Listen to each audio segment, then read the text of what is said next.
Hello mga kabisay, mega love shout out sa inyong lahat. Isang pinagpalang araw na medyo maaliwalas ang ating kapaligiran guys. At kung makikita nyo, ayan, medyo maganda ang ating paligid. At nagpapakita ang ating haring araw. So ayun, panibagong araw, panibagong vlog. At tayo ngayon ay merong gagawin mga kabisay. Ako'y may panibagong ngayong naisipang gawin. At siyempre, ito sa katutuwa ni JP Alivio pagdating niya. At hindi niya naman sinabing ganun ang gawin ko, pero mas magandang habang maganda ang panahon, dahil 2 araw na guys na hindi umulan. So samahan niyo ako guys, at meron akong gagawin. At siguro mamaya gagawa ako ng panglinis or pangwalis. Maghahanap ako dyan ng mga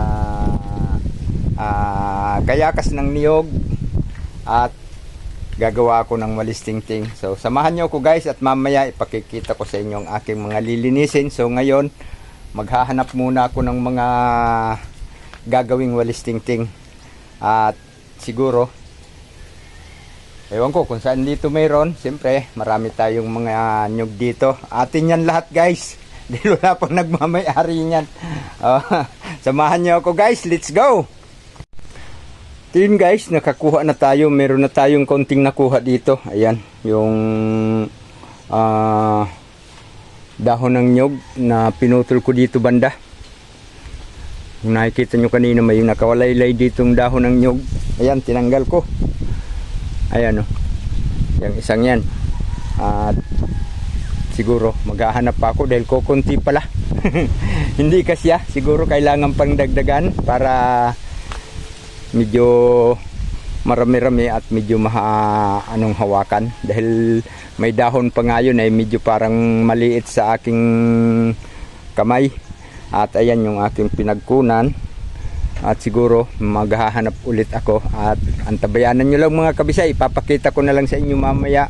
Siguro papakita ko sa inyo mamaya kung paano kong gagawing walis tingting pag may time, dahil hindi naman siguro uulan ngayon dahil magandang ating panahon, no? Kung makikita nyo, medyo papulo-pulo lang ang ulap sa kalawakan, at wala namang pagbabadya ng pag-ulan. Siguro makakapag tayo ng mga gagawing walis tingting.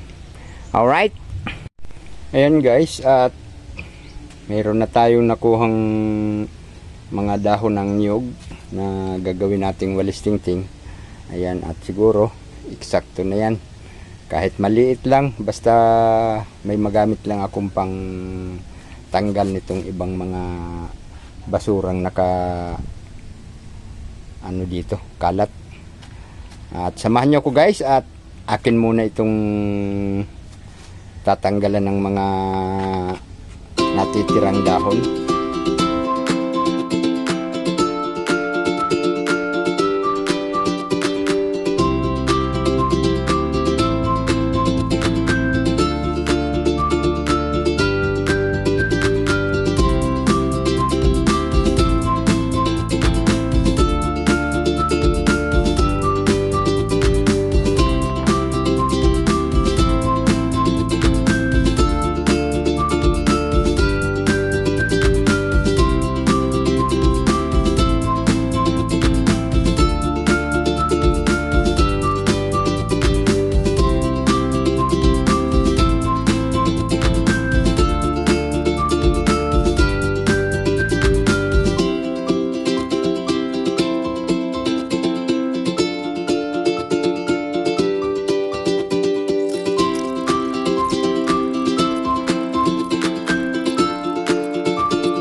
Ayan, at ito na guys. Nakagawa na tayo ng walis.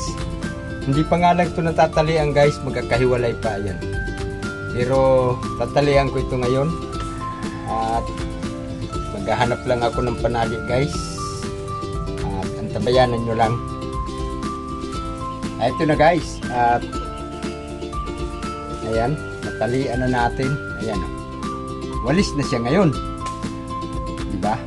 So, pwede na akong maglinis at umpisahan ko na siguro maglinis ngayon. Samahan nyo ako at mamaya ipapakita ko sa inyo ang mga lilinisan ko. Pero siguro hindi ko na maipapakita sa inyo kung paano kong lilinisin. Ito guys, at ito ang aking mga lilinisin. Hindi ko nga lang na simot ang mga ano, kaya gumawa ako ng walis. Meron akong mga nalinis at ayan, hindi pa nga lang na clear kasi may mga maliliit na ano, ay nakakatamad na damputin. Kailangan ay walisin na lang para maipon at madaling damputin. Kasi mas madaling damputin yung ipon-ipon sila kaysa hiwa-hiwalay. At dito, marami pa rin akong tatanggaling mga hindi kaya ng walis, kaya akin na siyang tatanggalin muna ngayon. Lilinisin ko yan guys para pag pumunta dito sila Kalingap Rab, eh makikita naman nilang malinis dito at hindi binabalahura ang kanilang or sinasalaula ang kanyang lote. At ito lilinisin ko pa rin. At diyan ko muna iipunin lahat para diyan ko na lang siguro sisilaban sa may portion na yan. At itong mga to ay tatanggalin ko. Yung mga anong yan, iipunin ko sa isang lugar para maganda tingnan. At itong kubong ito guys, siguro pag nakatapos ng magsisiw yung mga naglilimlim dyan, ay tatanggalin na rin namin yan. Baka next month ay wala na to, tatanggalin na namin to dahil gagawa ako ng pinaka kubo-kubo doon ko ilalagay ang ibang mga manok dito sa lote ni Madam Ethel. At shout out dyan kay Madam Ethel, ako muna ay makikigamit sa yung lote. Habang hindi mo pa namang ginagamit ay di gagamitin ko rin muna at ililinisin ko rin ang mga ito at para maganda namang tingnan na maggala-gala dyan ang aking mga alaga sa may porsyon na yan. Dahil yun nga, gusto ko siguro na walang mga sagabal dyan, pero yung saging siguro hindi ko basta-basta puputulin yung mga saging kasi nakakalilim yan sa mga alaga. Pangit naman pag wala silang mapasilungan oras na mainit. Kaya siguro hahayaan ko na lang yung saging, yung mga damo, yung mga pailan-ilang damo tatanggalin natin hanggang dito sa may portion na to. Basta yung nasasakupan ng area ni Madam Ethel, lilinisin natin yan. Pati yung naandun sa may likod na yun. At shout out din dyan sa may-ari noon kasi lilinisin ko guys kasi mahirap nang matirhan ng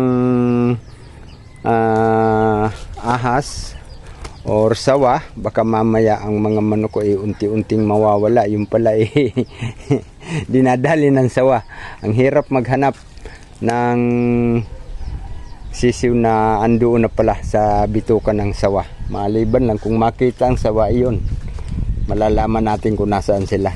So yun guys, abang-abangan nyo na lang mamaya at tayo mag-uutay-utay ng maglinis. Ay ako lang pala, hindi tayo, dahil nanonood lang kayo. So salamat sa inyong panonood dyan at mega love shout out sa inyong lahat. At abang-abangan natin ang mga resulta mamaya ng aking mga nagawa dito. Alright, ayan na guys, at nalinis na natin ang paligid ng bahay ni GP Alivio. Ayan o, wala na yung mga maliliit na nagkalat-kalat na mga papel-papel. At dito ayan, malinis na rin. Malaki talagang nagagawa ng walis guys. Hindi ko kayang linisin ng walang walis. Kaya ayan, napilitan akong gumawa ng walis at ito, nalinis ko na rin dito. Ayan. Kung makikita nyo, nawala na yung mga kalat dito kanina. At andun, nakatambak na sa dulo. Ayun. At iyan, medyo ibibilad-bilad pa muna natin ng kaunti yan kasi medyo maano pa. Mahalumigmig pa kasi umulan kagabi kaya hindi yan masyadong natuyo. At siguro ikakalat ko lang yan ng ano dyan, kaunti para kanyang or mabilad. At yung mga sariwan dahon ng nyug na pinagkunan ko nung ginawa kong walis tingting, ibibilad ko pa rin yan. Ngayon inipong ko muna para hindi masyadong ano dahil ang pangit tingnan na nilinis dito tapos maraming kalat sa isang sulok. At dito, lilinisin ko rin ito guys pero malaking ano to, malaking trabaho to. Dahil lilinisin ko lahat, yung mga kahoy na yan ililipat ko. At yung mga magagamit ko doon, meron akong mga kahoy doon na pwedeng gamitin. Ipapasok ko siguro sa turel dahil gagawa tayo dyan ng tulugan. Dyan na siguro ako gagawa ng tulugan guys. Dahil itong banghouse ko dito ay tatanggalin to. Dahil medyo sagabal sa paningin. Kaya doon muna ako pansamantalang gagawa ng tulugan. At siguro naman ay hindi naman masama na gumamit tayo ng isang lote na nakabakante. At ito naman ay hindi ko naman inaangkin mga kabisay dahil wala naman akong lote dito. At ito ay kay Madam Ethel. At pansamantala aking pangangalagaan at diyan ko muna rin lalagay ang aking mga alaga na pato. May pato kong alaga dyan mga kabisay. Ayan 2 piraso. At 3 sana yan. Pero yun nga, nagkaroon ng kaunting problema yung isa, namatay. Siguro nakagat ng hayop, ng kung anong hayop ang nakakagat. Ayun, kinaumagahan. Wala na. Medyo masama na yung kanyang panlasa kaya inano na lang namin, pero hindi namin nakain guys kasi umiba yung kulay ng kanyang laman. Parang na nagkulay violet yung laman niya. Di ba dapat ang bibi pag kinatay mo at matanggalan ng balahibo naninilaw-dilaw or maputi, siya'y iba kaya hindi namin kinain, ibinaon ko na lang. At siguro itong mga to lilinisin ko rin to dito. Itong pwestong ito guys kay Kalinga Prab ito para sa kanyang beneficiary. At siyempre lilinisin na rin natin dahil naandito rin tayo sa ating mga alaga. Meron din akong mga alagang dito nakalagay kaya lilinisin ko pa rin yan dyan guys. Siguro hahanapin ko yung pagitan ng magiging boundary dyan at lilinisin ko yan hanggang dun sa pwesto ni Madam Ethel. At itong mga to utay-utayin ko na ring linisin kasi mas magandang mas malinis dito para makapunta man sila dito or magbisita sa kanilang mga lote, so malinis. At siguro hindi lang ngayon natin magagawa dahil siyempre bukas or next day utay-utay lang mga kabisay at abang-abangan nyo na lang. At siguro bukas mag-a-update din ako sa aking mga ipinakita sa inyong sisiw na bagong sisiw at ilang araw na ba bukas, 6 days yata, 5 days, basta pakita ko na lang sa inyo ulit. Alright. So yun mga kabisay, maraming salamat sa inyong lahat na nakarating na naman kayo sa dulo ng aking video. At sa ngayon mga kabisay, ako'y may ginawa pa ditong mga linisin. Ginawang linisin dahil aking dinumihan, aking tinanggal yung mga ibang ano, pero lilinisin ko yan dahil gusto ko malinis ang pagtakbo-takbo ng aking mga alaga. Ayan oh, laging nakasunod. At naandito yung iba, ayan, nakasunod sa akin kasi hapon na ngayon mga kabisay, mag-aalas 5 na, ay alas 4:20. At ayan, yung makikita nila ako, lalapit kaagad. Ayan, andyan na, naglapitan na. So ayan mga kabisay, maraming salamat sa inyong lahat at sana naman ay subaybayan nyo pa rin ang ibang mga kaganapan ko dito sa paligid ng bahay ni GP Alivio Vlog. At ayan, unti-unti nang nagkakaano ang kanyang bahay guys, ayan. Pero hindi pa yan tapos dahil yun nga pala, dito banda ay may gagawin tayo at ito ay dito tayo magkakaroon ng sariling tulugan. At sa ngayon,